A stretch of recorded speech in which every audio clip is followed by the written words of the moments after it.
Marco and I have been living together for 2 years now. We never had any issues with our arrangement. We work together to keep our apartment clean, rent gets paid on time and in full every month, and I believe we've actually evolved into being friends over time. Therefore, these problems we've been having really threw me off guard. Started when Marco staunchly refused to leave his room. I wasn't exactly worried at first. Our area has recently been hit with an extreme heat wave, and since we don't have an AC, I figured Marco locked himself in with a bunch of electric fans. When I went to knock on his door, I could hear them whirring on the other side. It weirded me out that he didn't answer immediately though. After waiting a couple seconds, I chalked it up to him being asleep. But just as I was about to turn and leave, he called out to me. "Drew?" I breathed a sigh of relief. At least he wasn't dead. "Yeah, it's me. I just wanted to ask if everything's all right." "Sure, I'm, great." His voice gave me pause. It sounded unusual, unlike him. It was garbled and had an almost hissy quality to it. "You going to the store?" Yeah, I answered, trying not to make my discomfort shown. "Need anything?" "Can you get me a 6-pack and a bag of ice, maybe?" I told him I would, and upon my return, I found a 20 laying on the floor by his doorframe. "Keep the change," Marco shouted. I placed the items he'd ordered where his money had been and left, hoping things would be back to normal the following day. Perhaps Marco had caught a heat stroke working outside, and that's all there was to it. Temperatures aren't normally that high where we live, so nobody's used to this kind of weather. The day after was a Sunday, and I had made breakfast for the two of us like I did every week. Unlike every week, however, Marco wasn't waiting in the kitchen for it to be finished. At first, I hollered for him to come out and eat with me, but when he didn't answer, I carried a plate of pancakes over to his room. I knocked, then asked into the silence whether he wanted any. I received no response, so I set aside the plate and banged both fists against the door. Still nothing. Both irritated and uneasy, I tried the door handle. My roommate and I are very respectful of each other's privacy, and I would never do so if it wasn't a pressing matter. It didn't amount to anything either way. Marco had locked himself in. He was definitely there, though. I heard his chair squeak. "Are you okay?" I asked. "I can call a doctor, or..." I trailed off when I saw a note being slid through the crack beneath the door right at my feet. I bent down to pick it up. It was in Marco's handwriting, but decidedly messy, like he'd been in a great hurry and practically spewed ink onto the paper. "Hey Drew, I'm fine, but my throat hurts so I can't talk. I'm sorry, but I'm not coming out. I don't want to pass it on to you. I don't need a doctor. I bet I'll be fine in a couple days. Don't worry, okay?" I frowned at the note, but took the news in stride. What else could I do? I told Marco I'd leave the pancakes outside for him, and not long after I'd returned to the living room, I could hear him dragging the plate inside. I found myself rather missing Marco's presence around the apartment. 3 days went by without me catching so much as a glimpse of him. I'd have to walk past his door to get to the bathroom, and I could hear him playing the weather report on his little TV inside every time.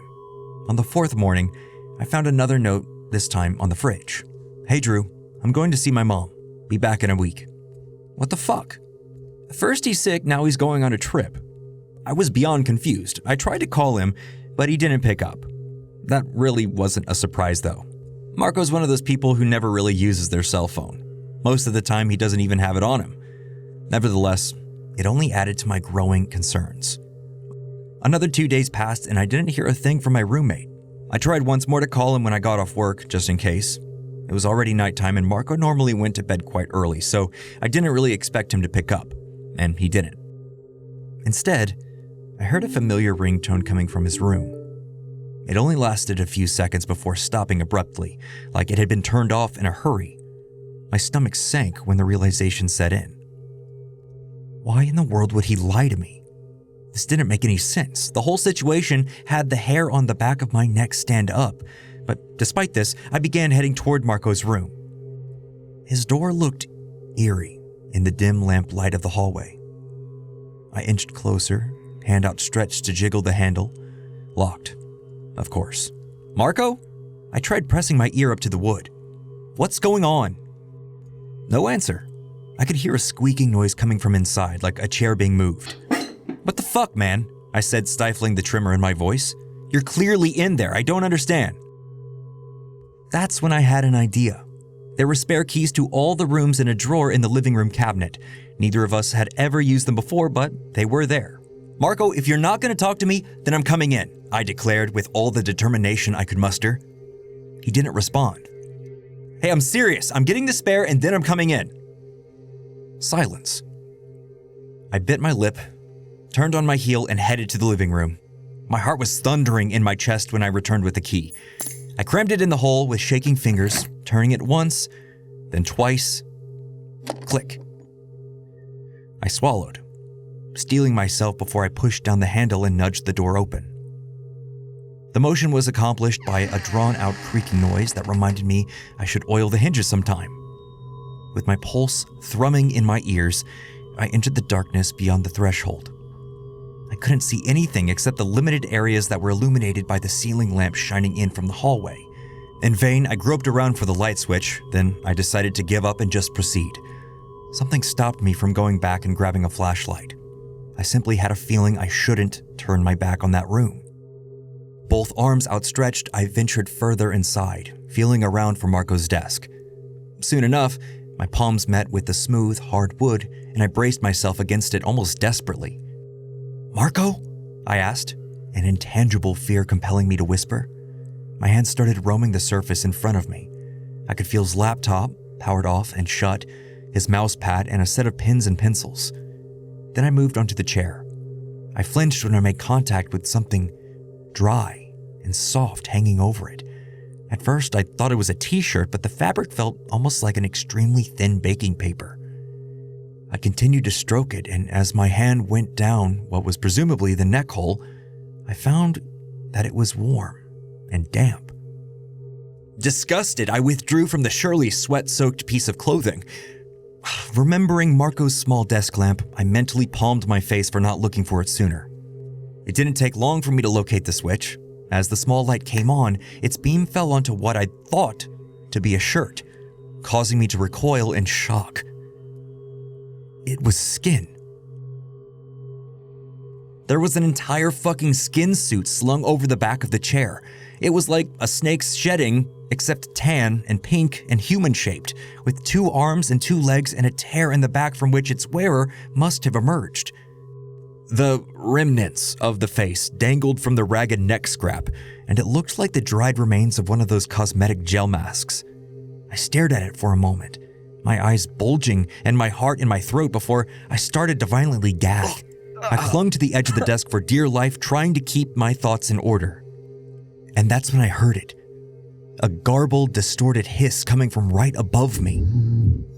I whipped my head around just in time to catch a glimpse of a figure scuttling across the ceiling and disappearing into the hallway at an inhuman speed. My mind raced, but before I could think of anything better to do, my feet were already carrying me out of the door. I burst into the living room, my face burning as panic spread throughout my body. Inwardly, I was yelling at myself to get out, to leave this place while I still could. Despite this, I followed the sound of dishes rattling into the kitchen. I hastily flicked on the lights and started looking around for the source of the noise.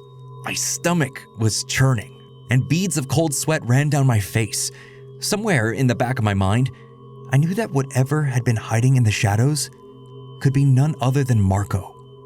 Marco, who had somehow been able to walk on the ceiling, who had shed his skin and deposited it into the chair at his desk. Marco, who I'd been living with for 2 years, who had always been kind and friendly and open, who had never argued that it was his turn to clean or take out the trash. Marco, who most definitely wasn't human. Marco was staring at me. I could feel his gaze burning holes into my side. I turned to the right, slowly raised my eyes to the kitchen cupboard. Cowering on top of it, not unlike a wild cat, was my roommate. He had pressed himself against the wall, flattening himself to the cabinets on all fours like a master contortionist.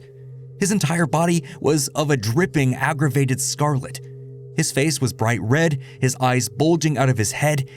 It looked as though the lids were missing. Marco's lips had thinned and receded, so his gums were on display.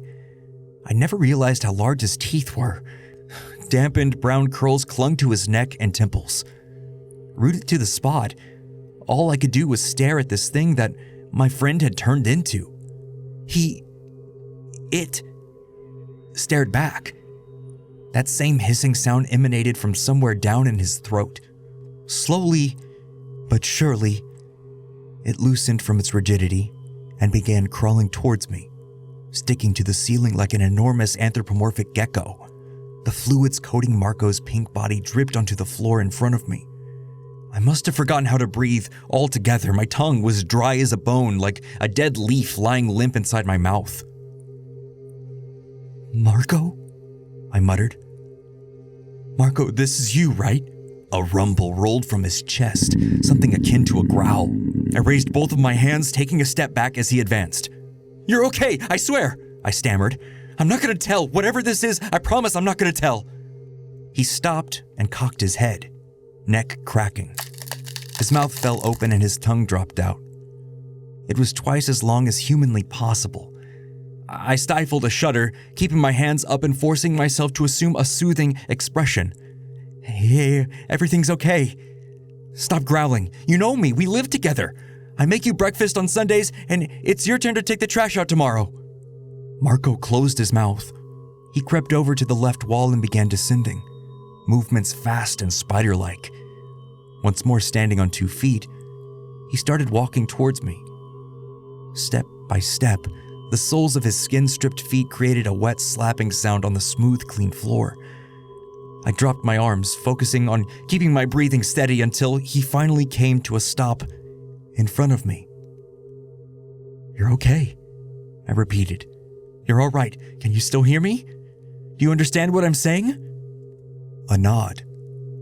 Then he opened his mouth, forcibly shaping the growls and hissing noises into distorted, almost intelligible words.